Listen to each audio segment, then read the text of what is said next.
Buenos días. ¿Han dormido bien? ¿Están descansados? ¿Están con hambre? ¿Todavía? Bueno. Las últimas semanas hemos estado hablando acerca de cómo la sociedad actual nos quiere robar el motivo de la adoración.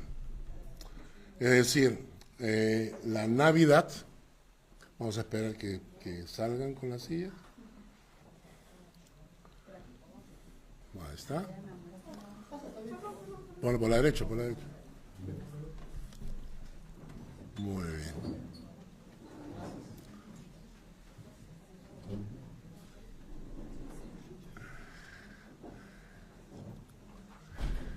Hemos estado hablando las últimas semanas de que nos quieren robar el sentido de la Navidad, ¿no?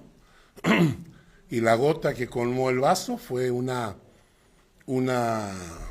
persona, una representante en las Naciones Unidas, donde ha planteado que oficialmente las Naciones Unidas impongan en los países que en este tiempo ya no se celebre la Navidad, que no se diga Feliz Navidad, que solo se diga Felices Fiestas, ¿no? Y me pareció tan cursi, porque estas fiestas parten del sentido original de la Navidad. O sea, estas fiestas nacen porque celebramos el nacimiento del Mesías. Entonces, porque estamos celebrando el nacimiento del Mesías, es que estamos celebrando Navidad. Y ahora viene esta señora para decir que no, para no ofender a musulmanes, budistas y no sé quién más, no debemos celebrar Navidad, sino hacer unas fiestas. ¿Fiestas de qué? ¿No? Me pareció realmente triste, prepotente, que nos quieran quitar aún el saludo. Ya no decir Feliz Navidad, sino Felices Fiestas. Celebra pues tu fiesta, tu cumpleaños, ¿no? Y fue interesante para mí escuchar esa noticia. Quiero que me acompañen, vamos a leer un texto que lo he puesto en la pantalla, que está en el libro de los Filipenses, la carta que el apóstol Pablo escribió a los Filipenses en el capítulo 2, los versículos 5 al 11, para que vean ustedes el sentido de la Navidad. Tengan la misma actitud que tuvo Cristo Jesús. Aunque era Dios, no consideró que el ser igual a Dios fuera algo a lo cual aferrarse. Interesante, ¿no? Aunque era Dios, no consideró el ser igual a Dios, que el ser igual a Dios fuera algo a lo cual aferrarse. En cambio, renunció a sus privilegios divinos, adoptó la humilde posición de un siervo y nació como un ser humano. Cuando apareció en forma de hombre, se humilló a sí mismo en obediencia a Dios y murió en una cruz como morían los criminales. Por lo tanto, Dios lo elevó al lugar del máximo honor y le dio un nombre que está por encima de todos los demás nombres, para que ante el nombre de Jesús se doble toda rodilla en el cielo, en la tierra, debajo de la tierra, y toda lengua confiese que Jesucristo es el Señor para la gloria de Dios Padre. Esto está escrito en la palabra de Dios. Y esto describe nuestra Navidad.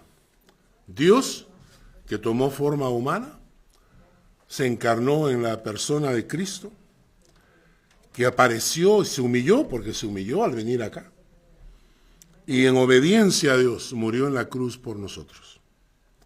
Y el resultado es que, por tanto, dice, Dios lo elevó al lugar de máximo honor y le dio un nombre que está por encima de todos los demás nombres, para que ante el nombre de Jesús se doble toda rodilla. Y dice la palabra de Dios que ante el nombre de Jesús se doblará toda rodilla. Que cuando Jesús venga por segunda vez, toda rodilla se doblará. Les guste o no les guste, estén de acuerdo o en desacuerdo, lo amen o lo odien. Cuando Jesucristo venga por segunda vez, toda rodilla se doblará delante de Él, ¿no? Ahora, yo quiero contarles un poco la historia. Hay un texto que está en Lucas capítulo 2, versículos 9 al 11, que dice así: y aquí se les presentó un ángel del Señor, y la gloria del Señor los rodeó de resplandor, y tuvieron gran temor. Pero el ángel les dijo: no temáis, porque he aquí os doy nuevas de gran gozo que será para todo el pueblo, que os ha nacido hoy en la ciudad de David un Salvador, que es Cristo el Señor. Jesús estaba naciendo y en el campo los pastores cuidaban las ovejas, ¿no? Era una época de otoño y entonces los pastores en el campo cuidando ovejas, ¿no? Y de repente se les aparece un ángel. Esto debe haber sido impresionante, ¿no? Que se les apareció un ángel en medio del campo con toda la luz, ¿no? Y se les acerca a los pastores, ellos asustados, temerosos, ¿no? El ángel les dice que os ha nacido hoy en la ciudad de David un Salvador, que es Cristo el Señor. Yo en mi vida cristiana, antes de ser cristiano, tenía un pensamiento muy, no digo ateo, pero más un pensamiento más agnóstico, más incrédulo. No tenía mucha creencia en esto, pero cuando leí este texto alguna vez, me pregunté, ¿un Salvador? ¿Que os ha nacido en la ciudad de David? Un Salvador, dice, que es Cristo el Señor. Y cuando yo dije ese pensamiento, o leí este versículo, me pregunté, ¿salvado de qué? ¿Yo necesito ser salvado? Yo era joven en ese tiempo, ¿no? Entonces, ¿yo salvado? ¿Salvado de qué? ¿De qué me va a salvar? Ha nacido un Salvador. ¿Para qué? ¿De qué me va a salvar? ¿No? Y mi pregunta era, ¿por qué dice el ángel que nació un Salvador? ¿Acaso yo necesito salvación? Entonces, en ese momento, mi mente, pensando, hizo la siguiente pregunta. O el ángel está mintiendo, el ángel que le hablaba a los pastores les está mintiendo, esto es un cuento inventado, o hay cierta información que me estoy perdiendo, ¿no es cierto? Es como que tú entras a un hospital y te hacen unos análisis, ¿no? Y tú no sabes que te han hecho los análisis, y entonces llega una enfermera y te dice, ¿que usted es el señor Carlos? Sí, yo soy. Ah, pase, ya tenemos su medicina. Y entonces tú preguntas, ¿medicina? ¿De qué? ¿Estoy enfermo? No, usted venga nomás, le vamos a dar su medicina. Y entonces tú dices, pero aguanta, explícame, ¿no? ¿Medicina por qué? ¿Estoy enfermo acaso? Y yo me preguntaba lo mismo. Os ha nacido un Salvador, que es Cristo el Señor. Y yo decía, ¿Salvador? ¿Yo para mí? ¿Salvador de qué? ¿Necesito ser salvado? Entonces alguien por ahí me dijo, ¿qué tal si lees Mateo 1:21? Y entonces leí Mateo 1:21, que dice, esto es cuando el ángel, el otro ángel, se le aparece a José, el esposo de María. Cuando José se entera que María está embarazada y María le dice a José, estoy embarazada del Espíritu Santo. Entonces obviamente José, sí, ¿no? Me vas a hacer el cuento a mí, ¿no? Así que ahora se llama embarazada del Espíritu Santo. Entonces se le tiene que aparecer un ángel para que José no deje a María, que era su comportamiento normal. Y cuando se aparece el ángel a José en sueños, le dice que lo que está engendrado en ella ha sido engendrado por el Espíritu Santo. Y le dice, y dará a luz un hijo, y llamarás su nombre Jesús, porque la palabra Jesús significa Salvador.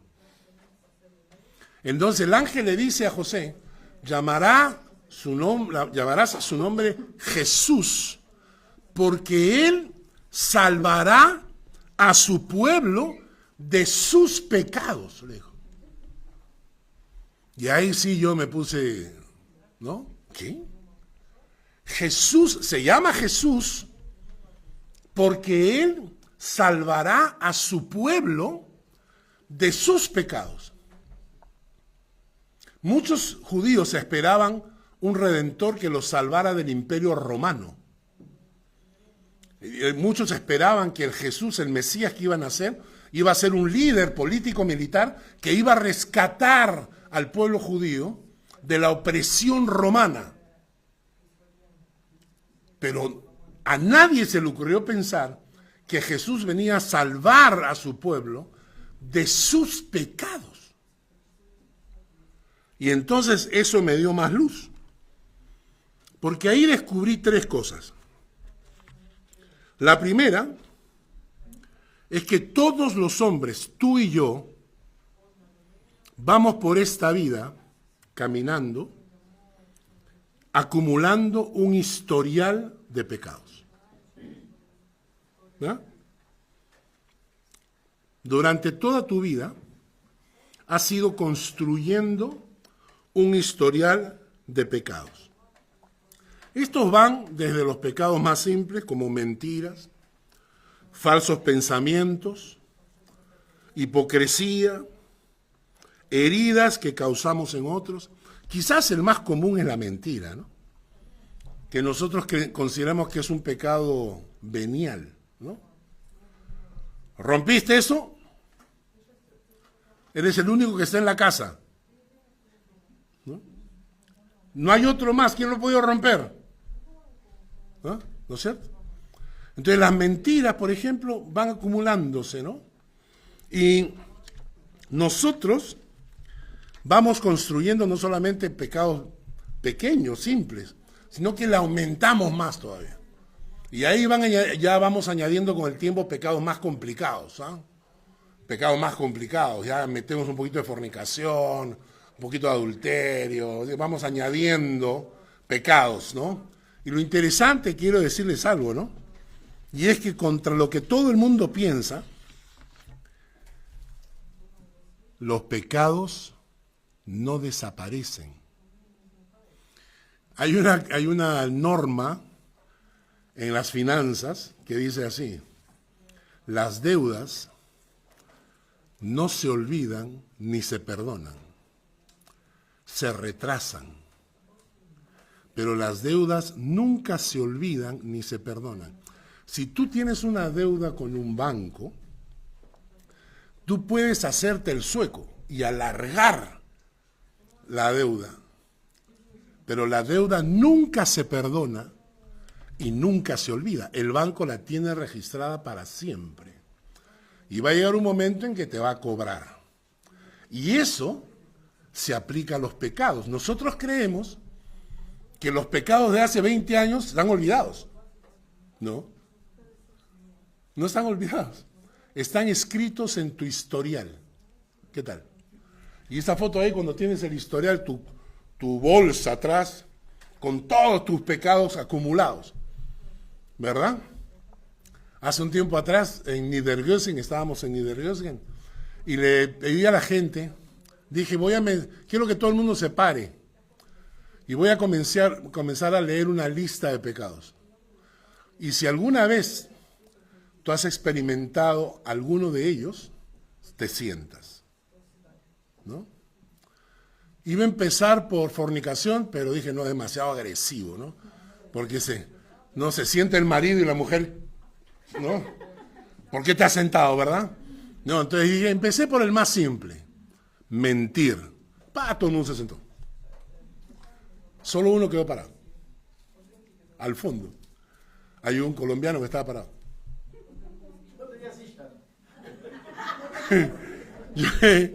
Y entonces dije, no, pues y seguí mencionando pecados y él se seguía parado. Y entonces yo al final le pregunté, le dije, oye, ¿tú nunca has pecado? No, me dijo. ¿Cómo que no? No, no.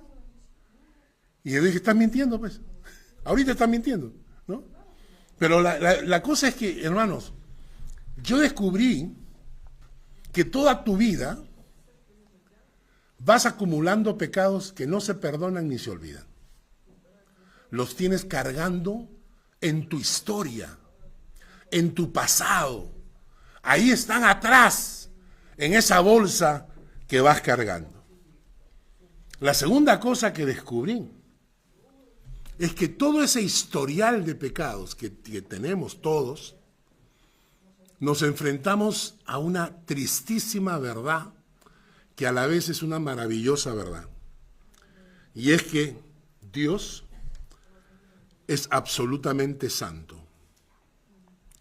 Y con ese historial de pecados que fui acumulando en mi vida, nunca tendría acceso a su presencia. La santidad de Dios es parte de su naturaleza. Cuando hablamos que Dios es todopoderoso, omnisciente, amor, verdad, también decimos que Dios es santo como parte de su naturaleza. Ahora imagínate que este universo, que nuestro Dios en este universo fuera un Dios malo. Imagínate que nuestro Dios en el universo fuera vengativo. ¿Quién estaría vivo de acá? Si Dios decidiera vengarse por cada pecado que hemos cometido contra Él. La naturaleza nos indica que Dios es amor, pero también es santo. Para poder sostener el universo, es necesario que Dios sea no solamente amor, pero también santo, justo, veraz, ¿no? Y naturalmente, ahora piensa tú, yo, con historial de pecado, me muero. Yo con historial de pecado me muero. Y llego al otro lado y me encuentro y me dicen, en este lugar Dios es santo. ¿Entendieron? A este lugar donde mora Dios no va a entrar ningún pecador. Nadie que tenga un saco atrás lleno de pecado puede tener acceso a un lugar donde Dios reina y que Dios es un Dios santo. Ahí me comencé a preocupar. Ups. La tercera cosa que descubrí es que un día tenemos que pagar por esos pecados. Cada pecado es una deuda que tenemos frente a un Dios santo. Y escuchen esta frase. Por cada engaño, por cada mentira, por cada insulto, por cada chisme, por cada cosa que causó dolor en otros.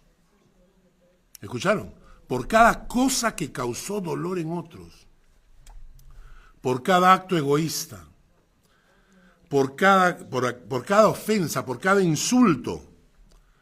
Por cada cosa que hicimos y que quedó registrado en ese saco que cargamos que se llama historial de pecados. Un día tenemos que llegar delante de Dios y pagar.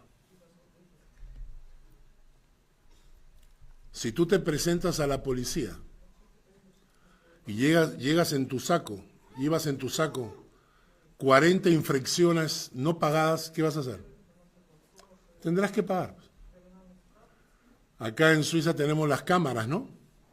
Vamos con el auto, pasamos una luz o una velocidad, nos llega la multa y tú agarras y te la guardas, ¿no? Y luego te la guardas, y la otra te la guardas, y la otra te la guardas. ¿Qué va a llegar un día? Va a llegar un día, no será hoy día, no será mañana, pero ¿tú crees que el policía o la policía acá en Suiza se preocupa? ¿Tú crees que la policía le dice al otro policía, ay, pobrecito, mira tantas multas que tiene, ¿no? ¿Qué será de él? No, no. Los policías la pasan al juez. El juez te manda la carta, te triplica el costo de la multa, ¿no?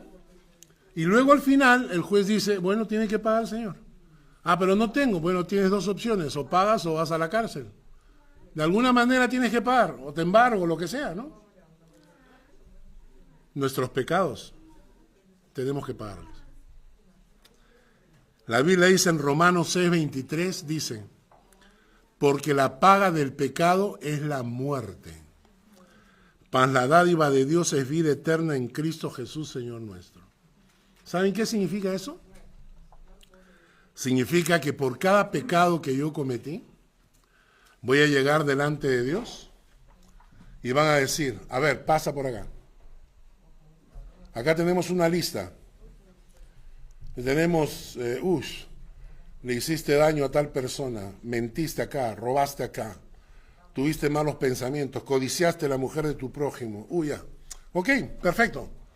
La condena, muerte eterna. Muerte eterna. Es fácil, porque la paga del pecado es la muerte. ¿Por qué? Porque muerto el perro se acabó la rabia. Muerto el perro, se acabó la rabia. Por eso la paga del pecado es la muerte. Porque mueres por tu pecado, pero mueres tú también. Y yo me pregunté en ese momento, ¿y por qué llegué a esta situación? ¿Cómo así llegué a esta situación? Y ahí fue que descubrí que llegamos a esa situación porque el pecado nos domina y nos controla. En boca de Jesús, Jesús le respondió, de cierto os digo que todo aquel que hace pecado, esclavo es del pecado. Así que somos esclavos del pecado y el pecado tiene poder sobre mí. Nunca tendré acceso a un Dios santo y un día tendré que pagar por mis pecados. Y ahí entendí que necesitaba un Salvador. Ahí entendí que necesitaba a alguien que me salvara de esa situación en la que yo estaba. Primero, necesitaba un Salvador que fuese capaz, y quiero que escuchen con atención, un Salvador que fuese capaz de limpiar mi historial de pecados. Yo necesitaba un Salvador que pudiese limpiar mi historial de pecados. Como cuando vas a Google y te pones a navegar y tienes una forma de limpiar el historial para que tu novia cuando entra o tu esposa o tu mamá entren y no vean lo que has estado mirando. Necesitaba que alguien viniese, un Salvador que pudiese limpiar mi historial de pecados. En segundo lugar, un Salvador que pudiese romper mis cadenas. Y en tercer lugar, un Salvador que me diese acceso a la presencia de Dios.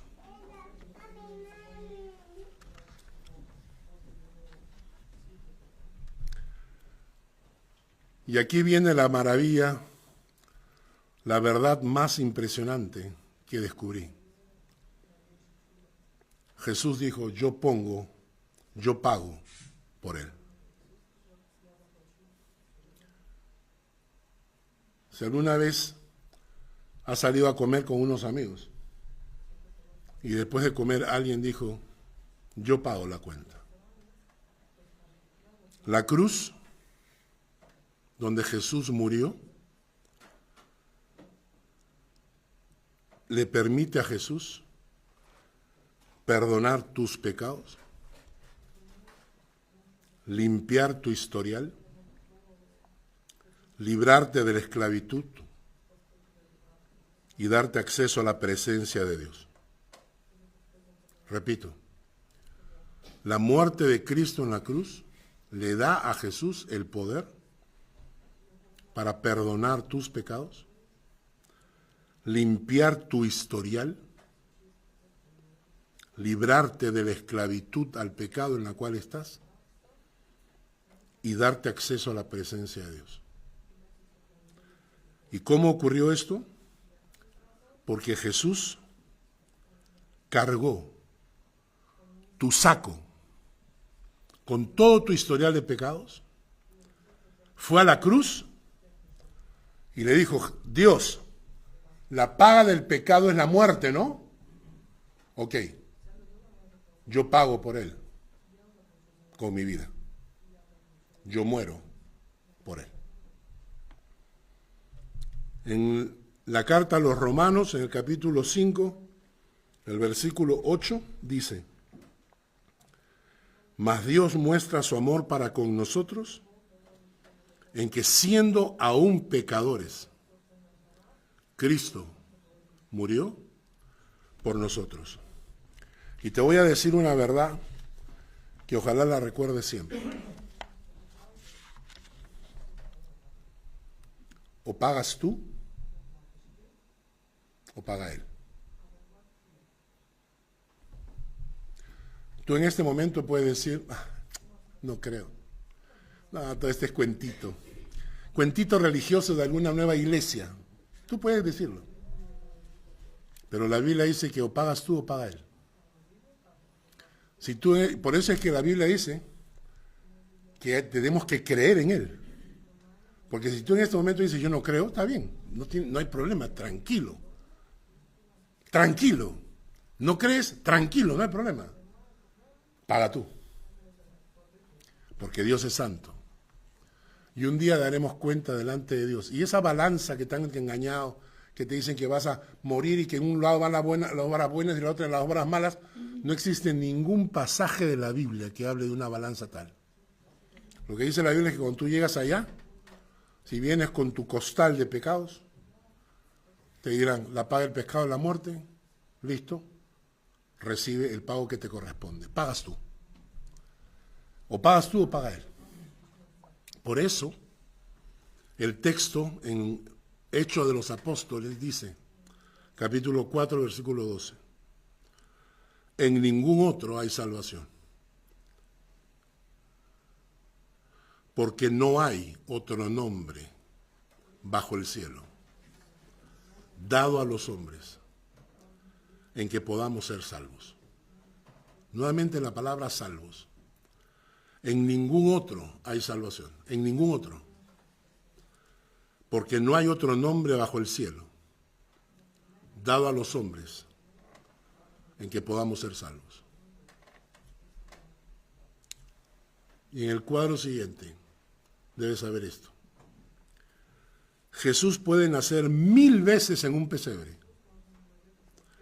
pero si no nace en tu corazón, nunca tendrás un Salvador. Ni la vida, ni la luz, ni la paz que Él vino a traer. Jesús le dijo a sus discípulos: yo soy la luz del mundo.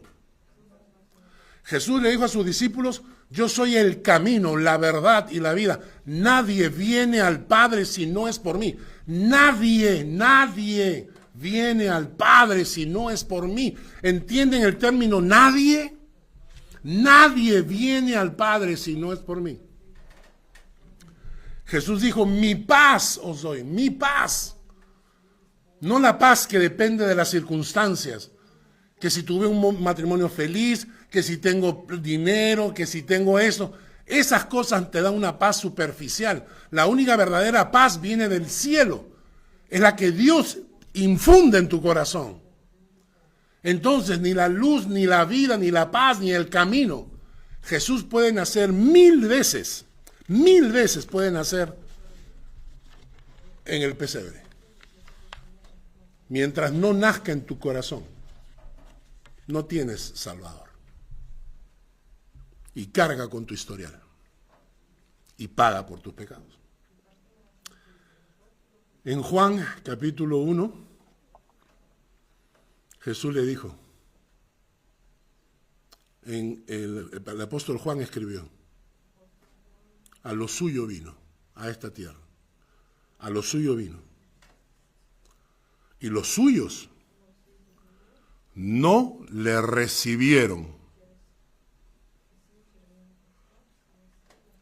mas a todos los que le recibieron y a los que creen en su nombre, les dio la potestad de ser hechos hijos de Dios.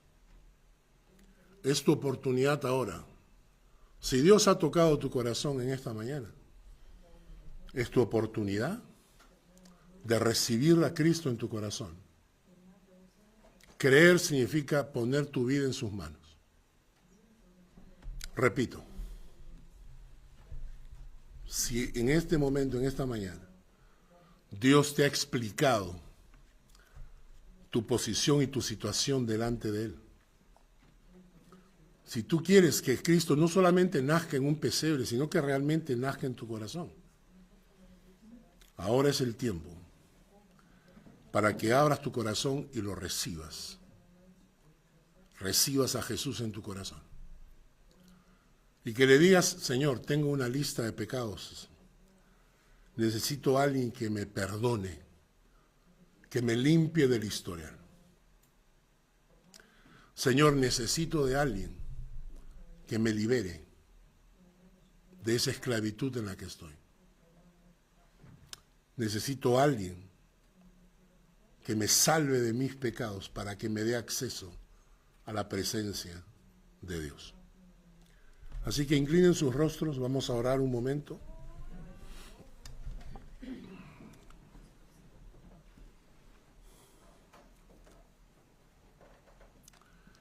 Voy a invitar a las personas que Dios ha hablado, a las personas en cuyo corazón Dios ha tocado en esta mañana. Voy a invitar que esas personas hagan esta oración conmigo en este momento. Que repitan ahí donde están, ¿no? Señor, te pido perdón por haber vivido de espaldas a ti. Te pido perdón porque he ido acumulando pecados en mi vida, pensando que desaparecen o que se olvidan, y no entendía que estaba construyendo mi historial de pecados por los cuales tendré que pagar. Pero te pido en el nombre de Jesús que Cristo entre en mi corazón. Quiero recibirlo en mi corazón en este momento. Quiero poner mi vida a tus pies, rendir mi vida a tus pies y pedirte que Jesús me limpie, me perdone y me abra las puertas del acceso a tu presencia. Todo esto, Padre, te lo pido en el nombre de Jesús. Amén.